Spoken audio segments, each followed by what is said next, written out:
wabarakatuh. Alhamdulillahi rabbil alamin wal aqibatu lil muttaqin wala udwana illa 'alal zalimin. An la ilaha illallahul haqqul mubin wa asyhadu anna Muhammadan 'abduhu wa rasuluh shadiqul wa'dil amin. Qala ta'ala fil Qur'anil Karim, ya ayyuhalladzina amanu kutiba 'alaikumus syiyam kama kutiba 'alal ladzina min qablikum la'allakum tattaqun.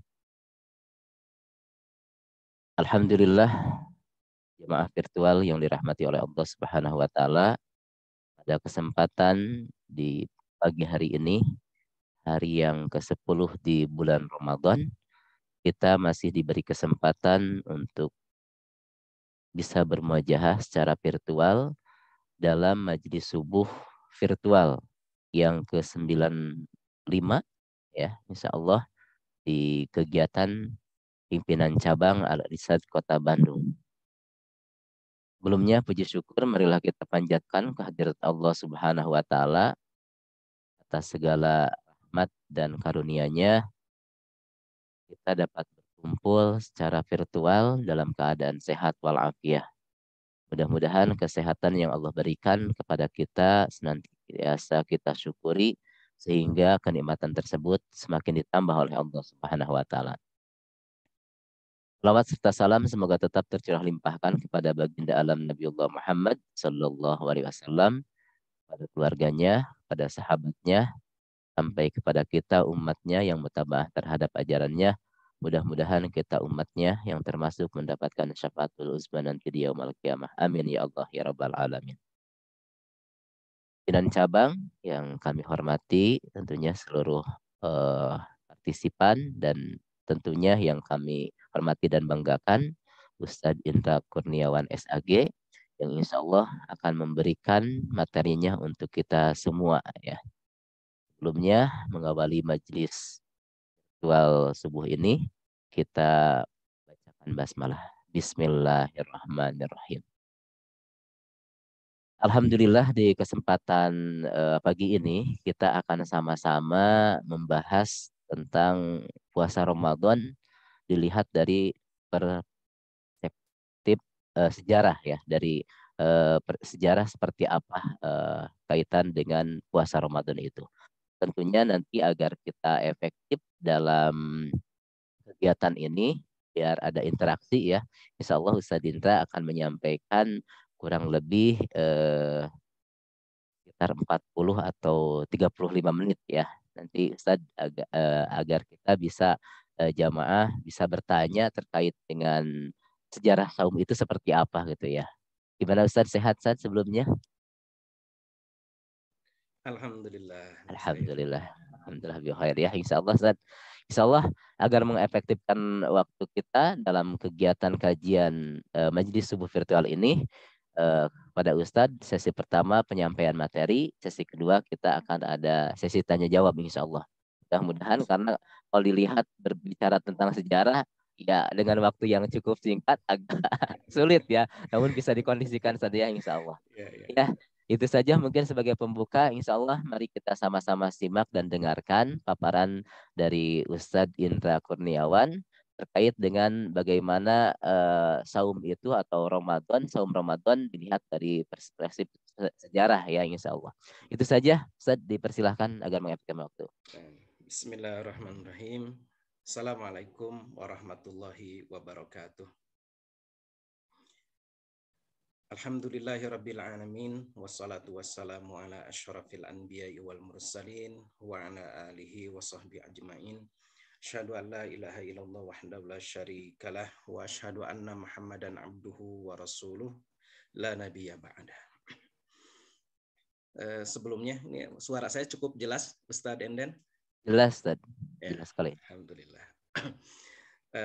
Baik, Bapak Ibu, hafizakumullah, alhamdulillah, puji dan syukur senantiasa kita panjatkan kehadirat Allah Subhanahu wa taala.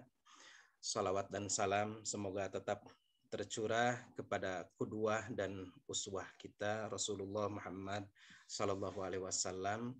Mudah-mudahan salawat juga tercurah pada keluarga, sahabat dan para pengikutnya hingga akhir zaman. Bapak Ibu sekalian, alhamdulillah kita sudah memasuki saum Ramadan yang ke-10. Mudah-mudahan saum Ramadan ini benar-benar menjadi riyadhatur ruh, ya, menjadi latihan bagi jiwa kita untuk meningkatkan ketakwaan kepada Allah Subhanahu wa taala. Mudah-mudahan dengan saum Ramadan ini muncul kuwatul imsak di dalam diri kita, ya. Kekuatan pengendalian diri, kemudian juga kuwatul indifa, ya. Munculnya kekuatan motivasi kita untuk terus beribadah kepada Allah Subhanahu wa taala. Bapak Ibu sekalian, saya diberi amanah untuk menyampaikan pembahasan tentang Ramadan, dan saat ini seperti tadi disebutkan oleh Ustadz Enden, saya akan menyampaikan tentang saum Ramadan dalam perspektif sejarah. Ya. Izin saya akan men-share materinya ya, sebentar.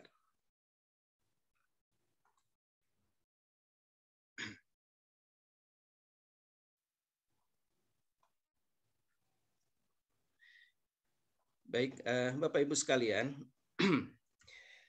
saum itu bisa kita lihat dalam berbagai perspektif, ya, dan banyak hikmah yang terkandung gitu di dalam kalau kita lihat saum Ramadan itu dalam berbagai sudut pandang. Nah, kali ini saya mengajak Bapak Ibu semua untuk melihat saum Ramadan atau puasa Ramadan ini dari perspektif sejarah, ya. Bagaimana sejarah diperintahkannya ibadah puasa Ramadan itu, dan kira-kira ya spirit apa nanti yang bisa kita ambil dari peristiwa sejarah ini. Bapak Ibu sekalian, saat Rasulullah Shallallahu Alaihi Wasallam hijrah, ya, dari Mekah ke Madinah, dalam catatan sejarah itu adalah kurang lebih tahun 622 Masehi. Beliau ketika datang ke Yastrib atau Madinah itu, di sana beliau mendapati orang-orang Yahudi, ya, menjadi penduduk, salah satu penduduk mayoritas gitu. Dan ketika Rasulullah SAW dan para sahabat datang ke Madinah, sama sekali tidak terpikir, ya, bahwa orang-orang Yahudi ini akan diusir, ya. Justru kaum muslimin itu sangat mengharapkan orang-orang Yahudi ini akan menjadi penyokong utama, ya, menyambut dakwah Rasulullah SAW untuk kemudian memberantas kemusyrikan, ya, dan menegakkan ajaran tauhid. Itu yang diharapkan, ya, ketika datang itu. Nah, Allah Subhanahu wa taala di awal, ya, ketika kaum muslimin itu hijrah ke Madinah, Allah Subhanahu wa taala memerintahkan kepada kaum muslimin untuk melaksanakan sholat dengan menghadap ke Masjidil Aqsa. Ya, jadi Masjidil Aqsa ini kiblat pertama umat Islam, ya. Memang diperintahkan kalau merujuk kepada tafsir Ibnu Katsir, ya, disebutkan anna Rasulullah sallallahu alaihi wasallam lamma hajara ilal Madinati wa kana ahluhal Yahuda. Bahwasanya Rasulullah SAW ketika hijrah ke Madinah dan penduduknya ini mayoritas adalah orang-orang Yahudi. Amarahullahu ayyastakbila Baitul Maqdis. Lalu Allah memerintahkan, ya, kepada kaum muslimin untuk menghadap dalam sholatnya itu ke Baitul Maqdis, ya. Nah, fafarihatil Yahud. Maka berbahagialah orang-orang Yahudi ini ketika kaum muslimin ini menghadap sholatnya ke Baitul Maqdis. Wallahu a'lam, ini hikmah atau perintah dari Allah Subhanahu wa taala ini adalah dalam rangka sebetulnya untuk menegaskan kepada orang-orang Yahudi bahwa risalah Nabi Muhammad SAW itu adalah merupakan kelanjutan dari risalah sebelumnya, begitu, ya. Dengan adanya kiblat yang sama itu untuk menyampaikan pesan kepada orang-orang Yahudi tentang kesinambungan risalah, gitu. Kesinambungan risalah nabi-nabi sebelumnya kepada Rasulullah Shallallahu Alaihi Wasallam. Maka Allah Subhanahu wa taala dengan hikmahnya ini gitu ya, memerintahkan ini dalam rangka istilahnya takrib ya, mendekatkan gitu, mendekatkan kaum muslimin dengan orang-orang Yahudi begitu. Nah, sehingga orang-orang Yahudi memang ketika kaum muslimin kemudian menghadapkan kiblatnya ke ke Baitul Maqdis, mereka merasa bergembira gitu. Nah, bahkan ada lagi yang lain ya, ada lagi yang lain yang menunjukkan bagaimana kaum muslimin itu melakukan takrib ya, melakukan pendekatan kepada orang-orang Yahudi atau ingin menegaskan kepada orang-orang Yahudi bahwa Rasulullah SAW itu adalah merupakan pelanjut risalah. Ya, ini kasus Saum Asyura ya. Saum Asyura. Ini diceritakan di dalam hadis riwayat Muslim ya, Bapak Ibu sekalian. An Ibnu Abbas, dari Ibnu Abbas radhiyallahu anhuma, anna Rasulullah sallallahu alaihi wasallam, bahwasanya Rasulullah sallallahu alaihi wasallam qadimal Madinata fawajadal yahuda siyaman. Ketika Rasulullah datang ke Madinah itu, pernah Rasulullah melihat orang-orang Yahudi itu melaksanakan saum, melaksanakan puasa. Yauma Asyura, yaitu melaksanakan saum Asyura di 10 Muharram ya, melaksanakan saum 10 Muharram. Faqala lahum Rasulullah sallallahu alaihi wasallam. Kemudian Rasulullah sallallahu alaihi wasallam beliau bertanya ya kepada orang-orang Yahudi itu, "Ma hadzal yaumul ladzi tasumuna?" Ini hari apa yang kalian melaksanakan saum di dalamnya? Faqalu, kemudian orang-orang Yahudi itu menjawab, hadza yaumun adzim ya. Ini adalah hari yang agung, ini hari yang besar. Anjallahu fihi Musa wa qaumahu. Ini adalah hari di mana Allah Subhanahu wa taala itu menyelamatkan ya Nabi Musa dan para pengikutnya. Wa gharraqa fir'auna wa qaumahu, dan menenggelamkan Firaun dan para pengikutnya. Fasamahu Musa syukra. Maka kemudian di 10 Muharram itu Musa melaksanakan saum syukra. Untuk apa? Untuk menyatakan rasa syukurnya, untuk menunjukkan rasa syukurnya, diperingati gitu ya. Diperingati 10 peristiwa 10 Muharram itu atau Asyura itu dengan cara bersyukur ya kepada Allah Subhanahu wa taala, yakni melaksanakan saum. Fanahnu nasumuhu, maka kami pun sebagai pengikut Nabi Musa, kata orang-orang Yahudi, kami pun melaksanakan saum. Faqala Rasulullah sallallahu alaihi wasallam, maka tanggapan Rasulullah sallallahu alaihi wasallam pada saat itu adalah kepada orang-orang Yahudi mengatakan, fanahnu ahaqqu wa aula bi Musa minkum. Kami ini lebih berhak dan lebih utama untuk mengikuti Musa dibandingkan kalian. Ya. Nah, ini maksudnya untuk menyampaikan pesan bahwa karena umat Islam ini atau Rasulullah SAW ini adalah pembawa risalah Allah Subhanahu wa taala dan pelanjut ya risalah nabi-nabi sebelumnya, maka kami ini lebih berhak, lebih utama untuk mengikuti Musa dibandingkan orang-orang Yahudi. Ya. Fasamahu Rasulullah sallallahu alaihi wasallam. Maka Rasulullah melaksanakan saum Asyura itu ya. Bahkan sampai sekarang kita disunahkan gitu, untuk melaksanakan saum Asyura ya. Dan bukan hanya itu, wa amara bisiyamihi. Kemudian memerintahkan ya saum itu kepada para pengikutnya. Begitu. Nah, Bapak Ibu sekalian, jadi ini menunjukkan bagaimana kaum muslimin itu di awal ya ketika setelah hijrah ke Madinah itu ingin melakukan takrib ya, melakukan pendekatan dakwah kepada orang-orang Yahudi ya. Hanya saja ternyata ya ketika dilakukan takrib seperti itu, mereka berbangga, orang-orang Yahudi itu malah berbangga dan bukannya menyambut gitu, menyambut dakwah Rasulullah SAW, malah mereka ini menjadi angkuh dan sombong. Ya. Nah, ini lihat nih agama Muhammad, kalau bahasa kita nih ya, agama Muhammad katanya dia menjadi pelengkap atau penyempurna ya risalah, tapi ternyata mereka yang ngikut-ikut kita, gitulah bahasanya mungkin ya, seperti itu. Jadi ternyata mereka ngikut kita, kiblat ikut kita ya, saum Asyura ikut kita. Jadi upaya takrib ini, pendekatan kepada orang-orang Yahudi ini malah disikapi oleh orang Yahudi dengan kesombongan dengan keangkuhan. Ya, begitu.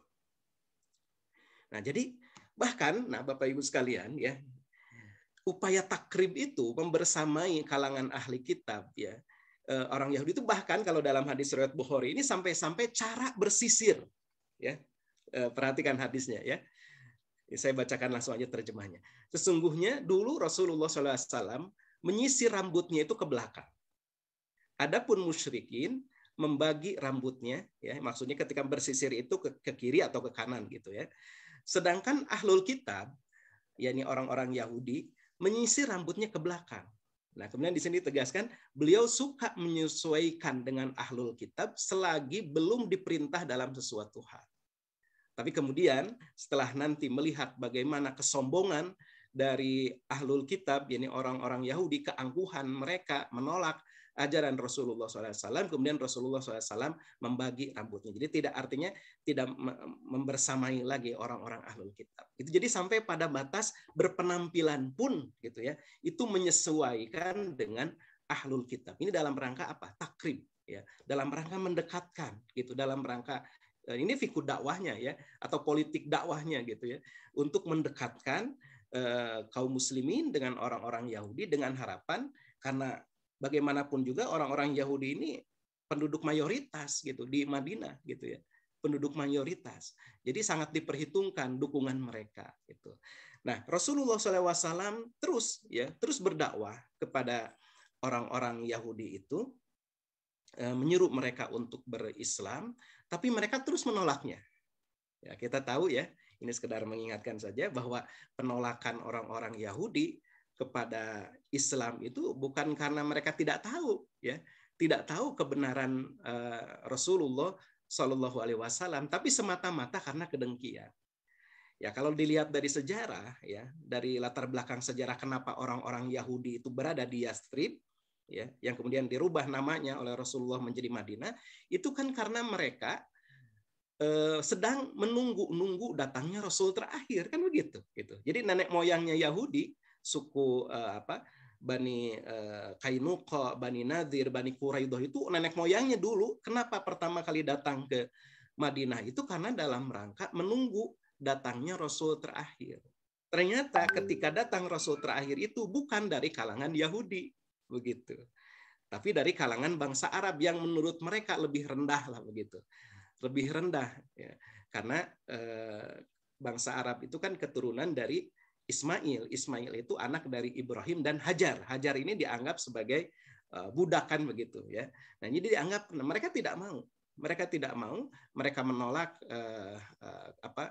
kerasulan Muhammad Shallallahu Alaihi Wasallam, padahal mereka melihat, ya, bahwa ciri-ciri kenabian atau apa yang disebutkan di dalam kitab suci mereka itu, ya, memang betul-betul ada pada Rasulullah Shallallahu Alaihi Wasallam, gitu. Bahkan di dalam Quran surat Al-Baqarah, Bapak Ibu sekalian, ayat 146, ya, disebutkan alladzina atainahumul kitaba ya'rifunahu kama ya'rifuna abna'ahum. Jadi orang-orang Yahudi itu mereka tahu, ya, mereka itu mengenal Muhammad Shallallahu Alaihi Wasallam itu ya'rifunahu kama ya'rifuna abna'ahum. Mereka mengenal Muhammad itu seperti mereka mengenal anak-anak sendiri, gitu. Karena memang sudah disebutkan di dalam kitab suci mereka, gitu. Tapi wa inna fariqam minhum la yaktumunal haqq.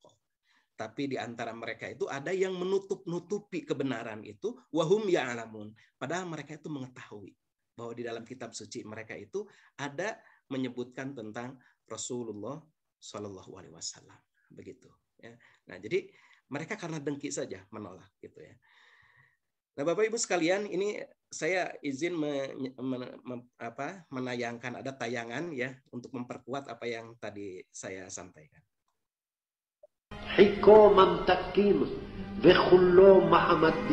As a matter of fact, recently there is a chief rabbi in Israel, who have studied Islam. Yes. And now he went back to the original scripts of the Torah. Yes. And he found out that indeed Muhammad is the last and the seal of the prophets. And he's the one who's going to come at the end. As a matter of fact, there is, if you Google somewhere on the internet, You find out many of the Jews, when they go to the Wailing Wall, they say, Muhammad, Muhammad, Muhammad, Muhammad. You have no right to translate names of people. But they have been doing that.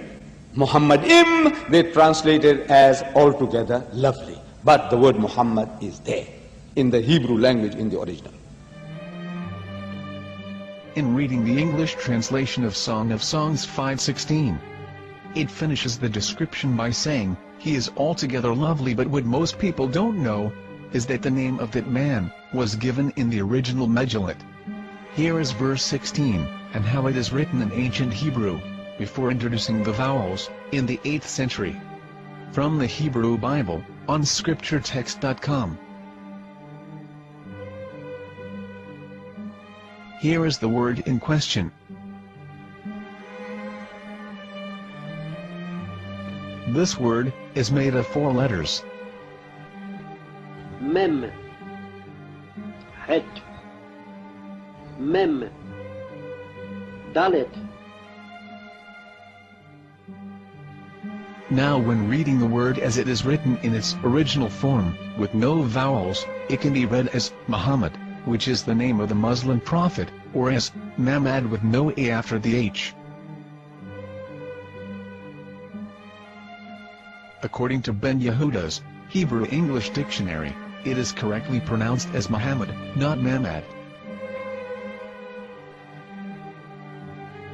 So how we're going to know for sure if it's pronounced as Muhammad, the Muslim prophet, or as Mamad, a random Hebrew word? The only way is to give the verse to a rabbi, and say to him, please read. Here is the Song of Songs 5:16, and how it is read by a rabbi from a Hebrew Jewish site. Please notice, the im in Hebrew is a plural of respect. Hiko mamtakim vechullo Mahamadim ze dodi vezer'i benot Yerushalayim. Hiko mamtakim vechullo Mahamadim. Muhammad. Why would they be saying that? Because it is in their script and they know it without knowing what they're talking about. But he became a Muslim and he exposed the corruption that happened to the Torah. You see, people do not realize that God have created us in the most wonderful way, that we can use our brain to think. And if we think properly, we're going to be led to the truth. Properly, yeah. And anyone who's really honest to themselves and want to find out the truth, they will find the truth. And the truth will be that Muhammad, peace be upon him, was the last and the seal of the prophets. And Islam is the way of life. And God have made it responsibility on him to protect that Quran from being altered or corrupted. And the fact is, there is millions, if not hundreds of millions of Muslims who... Ya. Jadi orang-orang Yahudi ini kemudian bukan hanya sekedar ingkar, ini masalahnya, gitu ya. Kalau hanya sekedar ingkar, maka kita kaum muslimin tidak dilarang ya untuk untuk memaksa mereka masuk agama Islam, ya. Tapi masalahnya mereka itu bukan hanya sekedar mengingkari Rasulullah SAW sebagaimana mereka mengingkari Nabi Isa alaihissalam. Ya. Mereka ini justru yang berbahayanya adalah mereka ini menjadi duri dalam daging. Ya. Mereka ini melakukan upaya-upaya tasykik, ya, menanamkan keraguan-raguan. Jadi mereka ini berbuat makar gitu. Ya, berkonspirasi mereka ini menyusup sebagai mata-mata ke dalam barisan kaum muslimin dan berpura-pura menjadi seorang muslim gitu. Nah, ini di dalam kitab tafsir ya, kalau Bapak Ibu nanti berkesempatan ya mencermati ayat ini, Quran surat Ali Imran ayat 72. Ini adalah ucapan yang disampaikan oleh pendeta-pendeta Yahudi kepada umatnya. Wa qala ta'ifatum min ahlil kitab. Ya, segolongan dari ahli kitab itu berkata ya kepada sesama di antara mereka, aminu billadzi unzila 'alal ladzina amanu wajhan nahar. Ya. Berimanlah kamu, berpura-puralah kalian itu beriman, ya, kepada apa yang diturunkan kepada orang-orang yang beriman, yakni sahabat-sahabat Rasulullah SAW pada permulaan siang. Wakfuru akhirahu la'allahum yarji'un. Tapi kemudian ingkari, ya, ingkari di petang harinya, di sore harinya, agar mereka itu apa? Yarji'un, kembali kepada kekafiran, agar mereka itu murtad, menjadi ragu-ragu, ya, dengan kebenaran Islam. Jadi ini ada orang masuk, tiba-tiba belum apa-apa sudah keluar lagi, berarti ada masalah di dalam agama ini. Begitu, itu yang diharapkan oleh mereka. Gitu. Dan ini saya baca di beberapa kitab tafsir itu, ini dikatakan diantaranya oleh orang-orang pendeta-pendeta Yahudi. Begitu. Nah, artinya bukan hanya sekedar kufur, ingkar gitu ya, sebagaimana mereka ingkar kepada Nabi Isa, tapi mereka ini berusaha untuk melakukan upaya-upaya, ya, tashkik, upaya-upaya menanamkan keraguan-raguan, berupaya agar kaum muslimin itu murtad gitu dari ajaran Islam. Nah, karena seperti itu, maka pertama, ya, Allah Subhanahu wa taala kemudian menurunkan perintah kepada kaum muslimin untuk memindahkan kiblat, ya, yang awalnya dari Baitul Maqdis di Palestina atau di Al-Aqsa ke Masjidil Haram, gitu. Nah, ini untuk apa? Ini titik awal, ya, titik awal untuk istilahnya apa? Mufassalah, ya, adanya perbedaan, untuk menegaskan perbedaan antara kaum muslimin dengan orang-orang ahli kitab dengan orang Yahudi, begitu. Yang tadinya kaum muslimin itu memperlihatkan kepada mereka tentang ada titik-titik persamaan, diharapkan mereka ini menyambut Islam, tapi malah mereka ini dengki, sombong, angkuh, gitu ya. Maka mulailah, ini hikmahnya, ya, Allah Subhanahu wa taala ingin memperlihatkan bagaimana tingkah pola orang-orang Yahudi, gitu ya, menjadi pelajaran buat kita, gitu.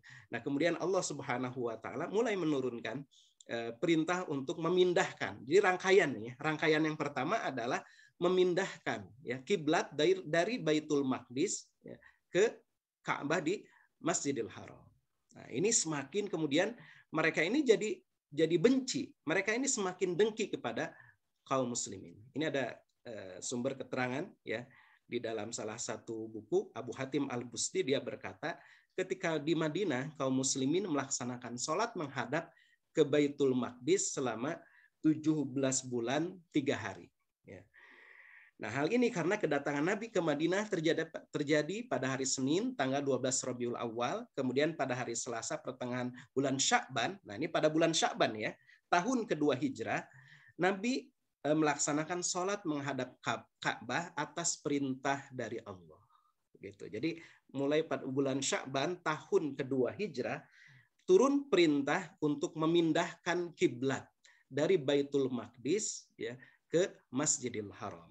Bukan hanya itu, Bapak Ibu sekalian, ya, tapi ini sebelumnya ini ada tayangan, sebetulnya waktunya masih cukup nggak ya? Sedikit lah, ini saya sebetulnya ada 2 atau 3 video, cuman ini satu saja, ya. Ini tentang pemindahan kiblat nih, ya. Pemirsa, kiblat umat Islam dahulu di awal masa kenabian mengarah ke Baitul Maqdis Palestina. Lalu kiblat berpindah ke Masjidil Haram Mekah Al-Mukarramah setelah Rasulullah SAW menerima wahyu agar memutar arah kiblat.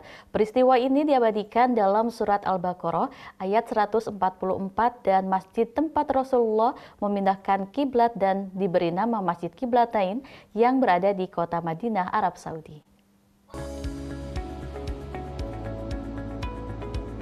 Masjid Kiblatain salah satu tempat ziarah di Madinah yang dikenal dengan 2 arah kiblat.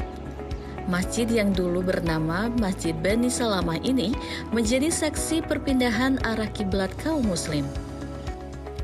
Masjid Kiblatain terletak di Kuba, tepatnya di atas sebuah bukit kecil di sebelah utara Harrah Wabrah, Madinah. Masjid Kiblatain mula-mula dikenal dengan nama Masjid Bani Salamah karena masjid ini dibangun di atas bekas rumah Bani Salamah. Masjid ini terletak sekitar 7 km dari Masjid Nabawi di Madinah. Tim TVMU berkesempatan mengunjungi langsung serta melakukan beribadah di masjid bersejarah ini.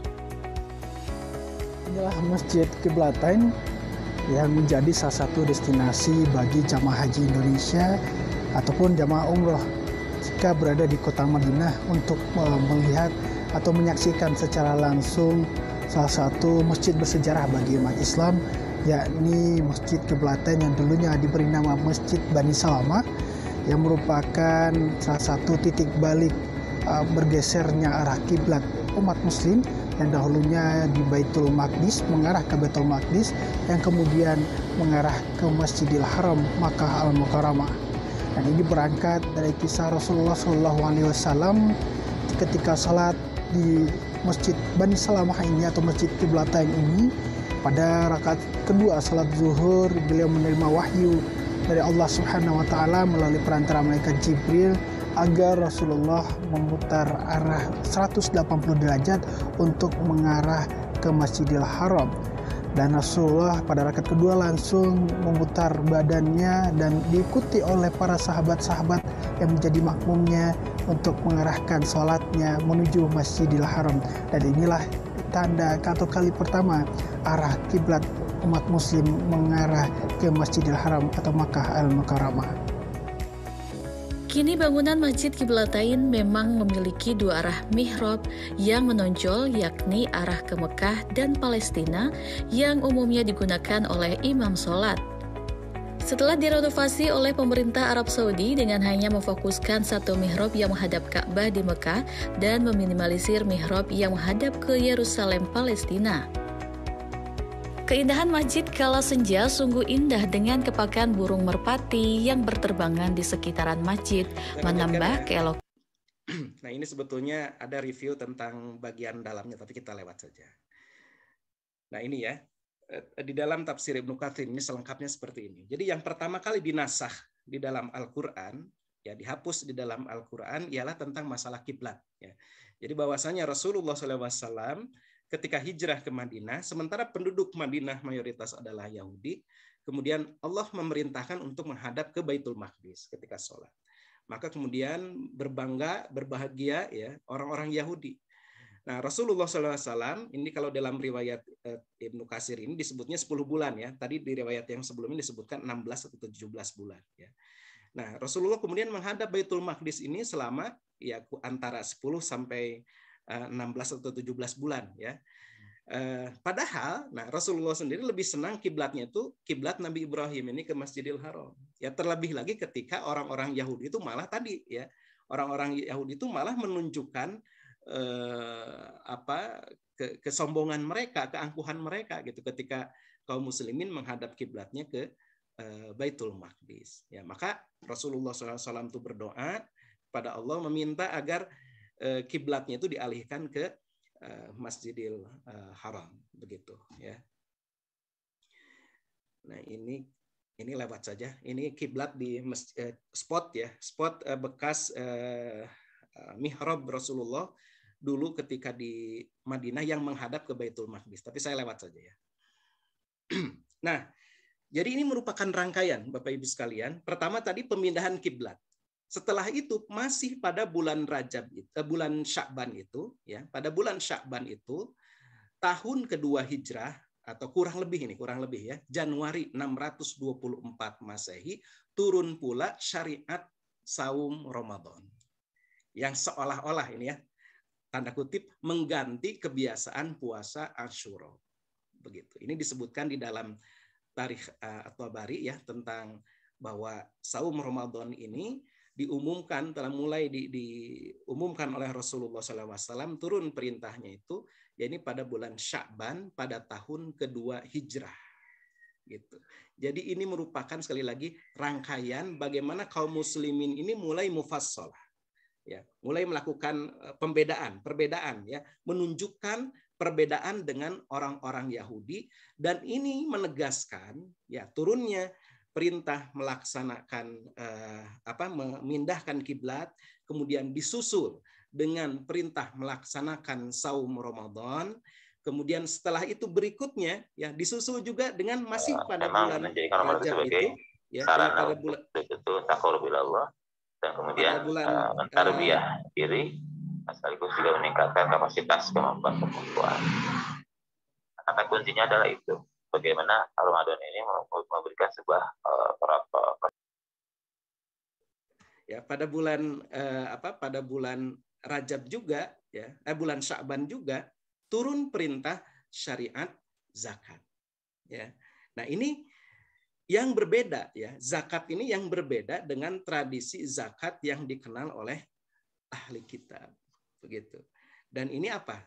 Ini untuk menegaskan bahwa kaum muslimin adalah satu bangsa dengan jati diri tersendiri gitu ya. Jadi memiliki jati diri sendiri. Kaum muslimin ini memiliki konstruksi keagamaan tersendiri yang sama sekali berbeda ya. Berbeda dengan orang-orang Yahudi. Dan ini semakin apa? Semakin membuat orang-orang Yahudi itu dengki. Maka peristiwa berikutnya itu nanti ya, ketika kaum muslimin memenangkan perang Badar nih di tahun kedua Hijrah ini di bulan Ramadan ya. Itu orang-orang Yahudi itu kemudian meremehkan kaum muslimin, dan akhirnya kemudian nanti terjadi peristiwa ya di mana pelecehan kepada seorang muslimah sampai akhirnya menimbulkan peristiwa pengusiran Bani Kainuqa dan seterusnya. Jadi ada konflik ya antara kaum muslimin dengan orang-orang Yahudi, sampai ringkasnya orang-orang Yahudi itu akhirnya terusir gitu ya dari Madinah karena mereka melakukan pengkhianatan kepada kaum muslimin begitu. Nah, jadi Bapak Ibu sekalian, ya kalau kita lihat dari perspektif sejarah ini menunjukkan bahwa saum Ramadan itu perintah saum Ramadan itu bisa termasuk ke dalam rangkaian gitu ya. Rangkaian pemindahan kiblat, setelah itu perintah untuk melaksanakan ibadah puasa, setelah itu juga ada perintah untuk melaksanakan menunaikan zakat. Kita lihat saja dalam Quran surat Al-Baqarah ya, perhatikan. Juz pertama itu disebutkan surat Al-Baqarah itu kan disebut juga surat Bani Israel kan, gitu nama lain dari Al-Baqarah itu. Setelah menceritakan orang-orang Bani Israel, di juz kedua itu masuk ke tentang pemindahan kiblat. Ya kan? Gitu ya. Sayaqulus sufaha ya dan seterusnya itu kan menceritakan tentang pemindahan kiblat. Setelah pemindahan kiblat di juz kedua itu juga ada perintah untuk melaksanakan saum Ramadan. Nah, itu memang begitu urutannya, begitu ya. Nah, ini hikmahnya bagi kita bahwa umat Islam ya, kita semua harus menyadari tentang kesempurnaan syariatnya, menyadari tentang kemuliaan, menyadari tentang kesempurnaan syariatnya. Itu yang pertama. Kemudian yang kedua, mereka itu tidak boleh melakukan tasyabbuh ya, menyerupai ya orang-orang non muslim terutama dalam kaitannya dengan masalah akidah begitu ya. Dalam masalah akidah tidak ada lagi. Bahkan dalam berpenampilan pun kan begitu ya. Dalam berpenampilan pun kan Rasulullah memerintahkan kepada kita untuk tidak menyerupai. Ya, ini kan bukan perkara ibadah secara langsung ya, bukan perkara ritual gitu, tapi Rasulullah menyuruh kan, misalnya mencukur kumis dan memelihara jenggot. Itu untuk apa? Untuk mufassalah gitu ya, untuk membedakan kita dengan orang-orang musyrikin. Kemudian cukurlah kumis itu karena apa? Karena orang-orang Yahudi itu berkumis gitu. Ya, mereka memelihara kumisnya gitu. Nah, ini jadi dalam hal bersisir pun jadi berubah Rasulullah ini, kemudian dalam hal bahkan masalah berjenggot, kumis gitu ya, itu sampai diperhatikan. Ini karena apa? Ini walaupun ini sifatnya aksesoris gitu ya, sifatnya aksesoris lah begitu, bukan ritual ya, bukan ritual gitu. Tetapi aksesoris itu untuk apa? Untuk menunjukkan sebetulnya ya, untuk memelihara substansi gitu. Ini yang harus diperhatikan ya. Jadi jangan sepelekan lah. Cuman masalah jenggot, cuman masalah itu. Walaupun bukan ada perbedaan ya di kalangan para ulama, tapi kita ada kalanya memang harus memelihara yang sifatnya aksesoris untuk apa? Untuk memelihara yang substantif begitu ya. Nah, ini kita tidak boleh tasyabbuh terhadap non muslim. Jadi salah satu nilai ya, spirit ya dari saum Ramadan itu kita memahami kalau dalam perspektif sejarah dia adalah merupakan rangkaian ya, rangkaian bagaimana umat Islam ini menegaskan tentang jati dirinya yang berbeda dengan umat-umat yang lainnya. Nah, oleh karena itu harus menjadi perhatian kita ini tayangan ya bukan tayangan slide yang terakhir ya, untuk kita mencermati hadis Rasulullah, merenungkan ya hadis Rasulullah SAW tentang fenomena di akhir zaman. Ya, hadis dari Abu Sa'id Al-Khudri radhiyallahu anhu, dia berkata bahwa Rasulullah Shallallahu alaihi wasallam bersabda, la tattabi'unna sananal ladzina min qablikum shibran bisyibrin wa dira'an bidira'in. Sungguh kalian itu akan mengikuti jalan orang-orang sebelum kalian, sejengkal demi sejengkal, sehasta demi sehasta. Hatta laudakhalu fi juhuri dhabbin, dan ketika mereka masuk ke dalam lubang dhab itu adalah kadal gurun, ya, kadal gurun. Ketika mereka masuk ke dalam lubang kadal dhab, la attaba'tumuhum, kamu pun mengikutinya. Ini kinayah, ya, ini kinayah bahwa ketika mereka ini melakukan perbuatan dosa yang menjerumuskan, kita juga malah mengikutinya.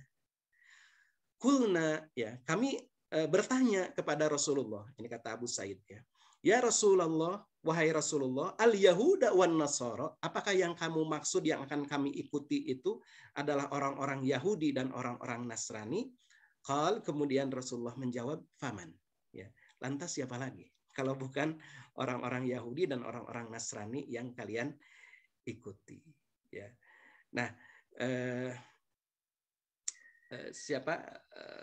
Imam An-Nawawi, ya, Imam An-Nawawi rahimahullah menyebutkan, ya, menjelaskan tentang hadis ini bahwa yang dimaksud oleh hadis ini kaum muslimin, ya, mengikuti orang-orang Yahudi dan Nasrani itu bukan mengikuti kekafirannya, kekafiran dalam arti mengikuti agamanya gitu. Tetapi yang dimaksud adalah kaum muslimin ini mengikuti kefasikan mereka, melakukan perbuatan-perbuatan dosa, kebiasaan-kebiasaan mereka, ya, mengikuti tata cara hidup mereka. Padahal kita kaum muslimin itu sudah memiliki dinul Islam, kita ini memiliki syariat Islam yang menjadi way of life, menjadi manhaj kita gitu, Islam itu, ya. Nah, ini, dan kata Imam An-Nawawi rahimahullah, ya, bahwa ini adalah, hadis ini merupakan mukjizat, ya. Hadis ini merupakan mukjizat kata Imam An-Nawawi, ya. Karena apa? Karena apa yang disampaikan oleh Rasulullah ini ternyata sudah terjadi saat ini. Maksudnya pada masa Imam An-Nawawi gitu, ya, bahwa ada fenomena-fenomena kaum muslimin ini mengikuti, ya, dosa-dosa, kebiasaan, cara hidup, ya, orang-orang Yahudi dan Nasrani. Ya, apalagi zaman kita, ya, zaman Imam Nawawi sudah terjadi, di zaman kita pun, ya, kemungkinan besar sudah terjadi juga, ya, fenomena seperti ini. Nah, ini menjadi pelajaran buat kita bahwa kita kaum muslimin dengan saum Ramadan ini, kalau kita lihat dari perspektif sejarah, ya, kalau kita lihat dari perspektif sejarah, maka tahu kita bahwa munculnya perintah saum Ramadan itu adalah bagian dari rangkaian, ya, rangkaian perintah Allah Subhanahu wa taala dalam rangka menegaskan jati diri kita sebagai seorang muslim, gitu, ya. Jadi Bapak Ibu sekalian, mudah-mudahan Allah Subhanahu wa taala senantiasa membimbing kita, ya, agar kita bisa memelihara jati diri muslim kita. Bagaimana saum itu menanamkan kesadaran kepada kita, ketakwaan kepada diri kita bahwa kita ini harus betul-betul berkomitmen, ya, berkomitmen terhadap syariat Allah Subhanahu wa taala. Itu saja yang dapat saya sampaikan. Aku qouli hadza wa astaghfirullahu li wa lakum. Assalamualaikum warahmatullahi wabarakatuh.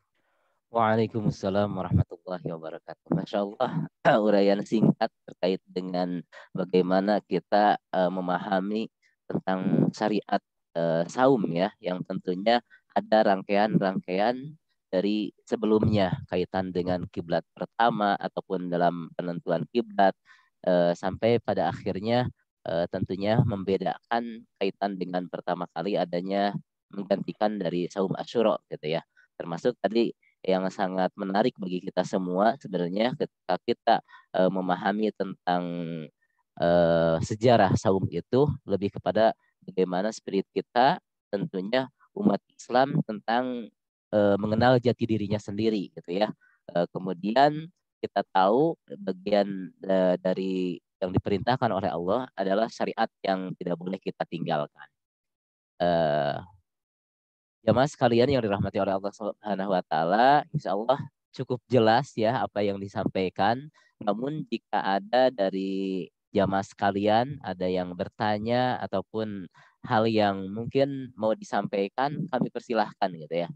Silahkan bagi jamaah sekalian, barangkali ada yang mau bertanya terkait dari pemaparan yang disampaikan, cukup jelas ya, memberikan pemahaman kepada kita.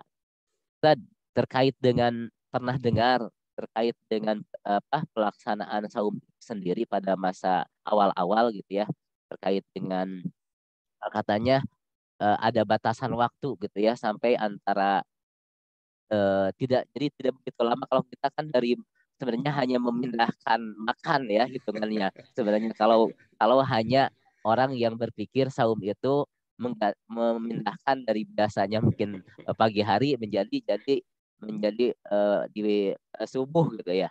Itu mungkin kalau kaitan dengan sejarah sebelumnya katanya tidak begitu lama saum pada awal-awal gitu ya. Seperti apa itunya? Saya belum mendapatkan ya informasi tentang itu, tetapi memang yang pernah saya baca ya, ada paling yang pernah saya baca itu tentang saum itu pada awalnya adalah justru kaum muslimin itu, ya ini kaitannya mohon maaf ya, berkaitan dengan mereka itu bahkan tidak boleh mohon maaf berjima di malam hari. Gitu. Jadi ada perbedaannya dengan kemudian barulah turun ayat ya bahwa izin kepada kaum muslimin atau diperbolehkan kaum muslimin itu untuk berjima berhubungan suami istri di malam hari, karena memang berat itu ya Ustadz ya. Gitu. Dan para sahabatnya juga nggak tahan gitu ya. Nah sampai akhirnya kemudian turunlah perintah ya untuk itu. Adapun tentang tadi waktu saya belum pernah ya menemukan ya. Mungkin saya nanti cari-cari ya. Siap. Paling ada itu yang apa yang saya temukan itu ada yang perbedaannya dengan apa yang kita laksanakan saat ini ya. Allah a'lam. Iya, betul. Ya mungkin Allah alam anak hanya dengar juga sih hitungannya, tapi yang sudah jelas yang antum sampaikan tadi saat hitungannya. Ya, barangkali dari jemaah sekalian masih ada waktu kurang lebih 6 menit untuk bertanya terkait dengan apa yang disampaikan.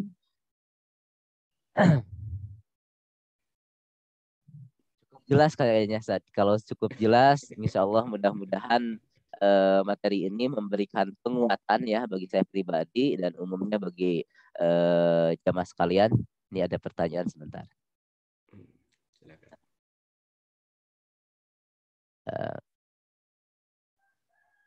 Ustaz bertanya nih, pada saat perang Badar itu terjadi pada bulan Ramadan, Ustaz? Pertanyaannya, betul. Iya. Bagaimana kondisi puasa pada saat perang, katanya Ustaz? Ya, pada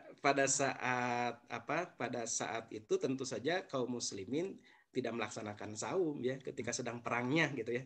Sedang perangnya ya, tidak melaksanakan saum gitu. Jangan melaksanakan saum kan itu sedang dalam perjalanan. Ya. Dalam perjalanan kan dalam safar kan kita boleh berbuka ya. Betul. Begitu. Dan jaraknya kan cukup jauh ya. Badar itu gitu dari Madinah. Jadi pada saat peperangan itu ya kaum muslimin sedang dalam keadaan tidak saum pada hari peperangannya itu. Begitu ya. Allah. Ya. Allah luar biasa ya. Allah pemaparan sudah disampaikan dan cukup jelas ya, menarik bagi kita memberikan sakopah atau wawasan terkait bagaimana rangkaian dari perintah saum ya, yang tentunya tadi diawali dengan dari mulai penetapan kiblat pertama sampai pada akhirnya di syariat Asyura ya, khususnya Yahudi, agar membedakan antara ibadahnya Muslim dengan Yahudi. Ya alhamdulillah Ustadz sudah cukup jelas pemaparan. Insya Allah mudah-mudahan kita bisa bertemu kembali di lain kesempatan terkait dengan materi sirah ya, sejarah, karena sebenarnya berbicara sejarah sangat menarik ketika kita waktunya cukup panjang gitu ya. Mungkin sebelum terakhir ini ada Kang Zaki Oki, ini raise hand, boleh saja ya? Masih ada waktu ya. Silakan Kang Zaki Oki. Okta ya, alhamdulillah Tiap pertemuan selalu bertanya, Masya Allah. Silakan. Iya, kadang-kadang. Silakan Pak Zaki. Assalamualaikum warahmatullahi wabarakatuh. Waalaikumsalam. Misalkan kalau habis tarawih itu sholat sunnah ba'diyah isya-nya itu apakah boleh Ustaz? Setelah sholat isya kemudian dan yang kedua apakah sholat witir itu habis tarawih itu sekali tapi tidak bersamaan dengan imam, tetapi nanti sholat witir lagi gitu. Jadi 2 kali dengan sendiri karena ngambil 8 rakaat dan sholat tahajudnya itu ada witir. Itu boleh. Ya. Pertama tadi tentang kalau sholat sunnah ba'diyah ya tetap dilaksanakan ya setelah sholat isya kita melaksanakan sholat sunnah ba'diyah. Kemudian ketika tentang masalah apakah boleh kita melaksanakan sholat witirnya itu terpisah dengan imam, ya. Ini memang setelah saya baca ya, saya sendiri sempat gitu kemudian bertanya itu, kemudian saya mencari-cari gitu di berbagai buku, di berbagai tulisan. Ternyata para ulama menganjurkan kepada kita, walaupun ini bukan wajib ya, bukan wajib, tetapi anjuran dari para ulama itu yang terbaik itu adalah kita membersamai imam gitu. Jadi kita tidak memisahkan diri dengan jamaah ya, tidak memisahkan diri dengan jamaah gitu. Itu yang terbaik. Mungkin ini ya, silakan nanti ditanya kepada orang yang lebih ahli gitu ya. Kita tetap mengikuti mengikuti imam, melaksanakan witir. Nah, kita kalau mau nambah lagi ya nambah saja dengan jumlah yang genap gitu kan, tidak ada larangan, kita boleh menambah dengan jumlah yang genap ya, tanpa witir begitu ya. Seperti itu ya. Wallahu a'lam bishawab. Ya, terima kasih. Ya, alhamdulillah ya. Ini di luar materi namun memberikan wawasan juga kepada kita. Ya, terima kasih Kang Zaki ya.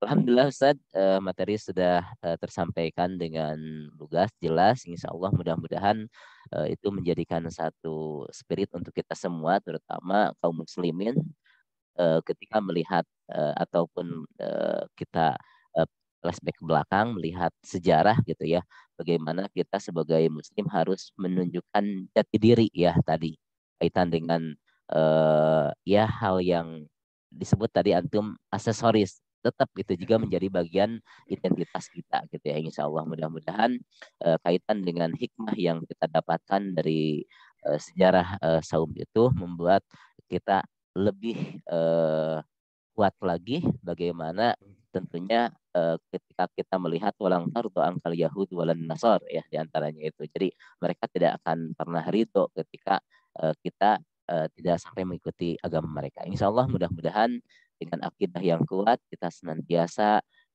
berpedoman pada syariat Islam, itu menjadi pedoman kita semua. Amin ya Allah ya rabbal alamin.